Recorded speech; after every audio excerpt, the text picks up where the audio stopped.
রাজধানীর দারুস সালাম এলাকায় এক ব্যবসায়ী ও তার ১৩ বছর বয়সী ছেলেকে অপহরণ করে মুক্তিপণ আদায়ের ঘটনায় তিনজনকে গ্রেফতার করেছে র্যাব।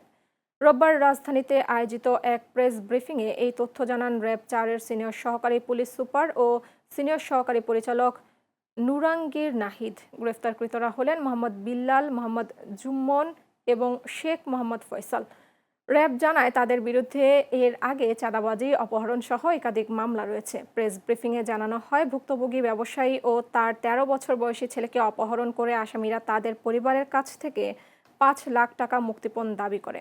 পরে ভুক্তভোগী তার খালাতো ভাইয়ের সহায়তায় বিকাশ ও ব্যাংক অ্যাকাউন্টের মাধ্যমে ৫০,০০০ টাকা পরিশোধ করলে অপহরণকারীরা বাবা ছেলেকে একটি সিএনজি চালিত অটোরিকশায় তুলে দেয়। মুক্তি পাওয়ার পর ভুক্তভোগীরা রাজধানীর একটি বেসরকারি হাসপাতালে চিকিৎসা নেন।